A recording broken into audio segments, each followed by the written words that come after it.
أعوذ بالله من الشيطان الرجيم. بسم الله الرحمن الرحيم. ياسين والقرآن الحكيم إنك لمن المرسلين على صراط مستقيم تنزيل العزيز الرحيم لتنذر قوم ما أنذر آباؤهم فهم غافلون.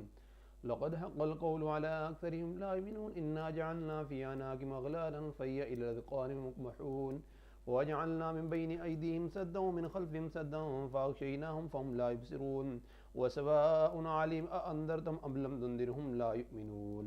إنما تنذر من اتبع الذكر وخشي الرحمن بالغيب فبشره مغفرة وأجر كريم. إنا نحن نحيي الموتى ونكتب ما قدموا وآثارهم وكل شيء أحصيناه في إمام مبين. واضرب لهم مثلا أصحاب القرية إذ جاءها المرسلون إذ أرسلنا إليهم اثنين فكذبوهما فعززنا بثالث فقالوا إنا إليكم مرسلون. قالوا ما أنتم إلا بشر مثلنا وما أنزل الرحمن من شيء بالله تكذبون. قالوا ربنا يعلم إنا إليكم المرسلون وما علينا إلا البلاغ المبين. قالوا إنا طيرنا بكم لئن لم تنتهوا لنرجمنكم وليمسنكم منا عذاب أليم. قالوا طائركم معكم أين ذكرتم بل أنتم قوم مسرفون. وجاء من أقصى المدينة رجل يسعى قال يا قوم اتبعوا المرسلين اتبعوا من لا يسألكم أجرا مهتدون. وما لي لا أعبد الذي فطرني وإليه ترجعون. أأتخذ من دونه آلهة إن الرحمن بضر لا تغني عني شفاعتهم شيئا ولا ينقذون. إني إذا لفي ضلال مبين. إني آمنت بربكم فاسمعون.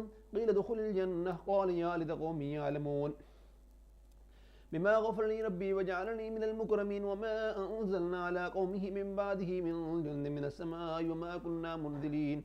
إن كانت إلا شيئة واحدة فإذا هم خامدون. يا حسرة على العباد ما يأتيهم من رسول إلا كانوا به يستهزئون. ألم يروا كم أهلكنا قبلهم من القرون أنهم إليهم لا يرجعون. وإن كل لما جميع لدينا محضرون. وآية لهم الأرض الميتة أحييناها وخرجنا منها حبا يأكلون. وجعلنا فيها جنات من نخيل وعناب وفجرنا فيها من العيون ليأكلوا من ثمره ما عملت أيديهم فلا يشكرون. سبحان الذي خلق الأزواج كلها مما تنبت الأرض ومن أنفسهم ما لا يعلمون. وآية لهم الليل نسلخ من النهار فإذا هم مظلمون. والشمس تجري مستقر لها ذلك تقدير العزيز العليم. والقمر قدرناه منازل حتى عاد كالعرجون القديم. لا الشمس ينبغي لها أن تدرك القمر والليل سابق النهار وكل في فلك يسبحون. وآية لهم أنا حملنا ذريتهم في الفلك المشحون وخلقنا لهم مثله ما يركبون. وإن نشأ نغرقهم فلا صريخ لهم ولا هم ينقذون إلا رحمة منا ومتاعا إلى حين. وإذا قيل لهم اتقوا ما بين أيديكم وما خلفكم لعلكم ترحمون.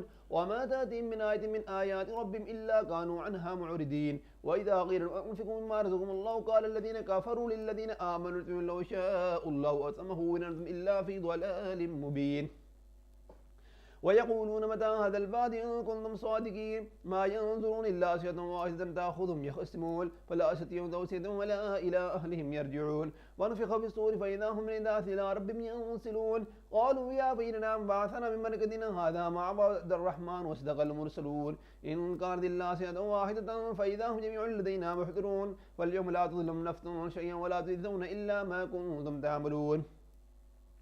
إن أصحاب الجنة اليوم في شغل فاكهون. هم أزواج في ظلال الأرائك متكئون لهم فيها فاكهة ولهم ما يدعون. سلاما قولا من رب رحيم. وامتاز اليوم أيها المجرمون. ألم أعهد لكم يا بني آدم ألا تعبدوا الشيطان إنه لكم عدو مبين. وأن اعبدوني هذا صراط مستقيم. ولقد أضل منكم جبلا كثيرا فلم تكونوا تعقلون. هذه جهنم التي كنتم توعدون اصلوها اليوم بما كنتم تكفرون. اليوم نختم على أفواههم وتكلمنا أيديهم وتشهد أرجلهم بما كانوا يكسبون. ولو نشاء لتمسنا على أعين وسبقوا الصراط فأنا يبصرون. ولو نشاء سخناهم على مكانة مضيا ولا يرجعون. أمن نعمر نكد خلق فلا يأكلون. أما علمناه الشعر ما ينبغي له إن هو إلا ذكر وقرآن مبين لينذر من كان حيا ويقل القول على الكافرين. أولم يروا أنا خلقنا لهم مما عملت أيدينا أنعاما فهم لها مالكون. وذللناها لهم فمنها ركوبهم منها يأكلون. ولهم فيها منافع ومشارب وفلا يشكرون. واتخذوا من دون الله آلهة لعلهم ينصرون. لا يستطيعون نصرهم وهم لهم جند محضرون فلا يظنك قولهم إنا نعلم ما يسرون وما يعلنون أولم يرن الإنسان أنا خلقناه من نطفة فإذا هو خصيم مبين وضرب لنا مثلا ونسي خلقه قال من يحيي العظام وهي رميم قل يحييها الذي ينشأها أول مرة وهو بكل خلق عليم الذي جعل لكم من الشجر الأخضر نارا فإذا أنتم منه توقدون أوليس الذي خلق السماوات والأرض بقادر على أن يخلق مثلهم بلى وهو الخلاق العليم إنما أمره إذا أراد شيئا أن يقول له كن فيكون فسبحان الذي بيده ملكوت كل شيء وإليه ترجعون.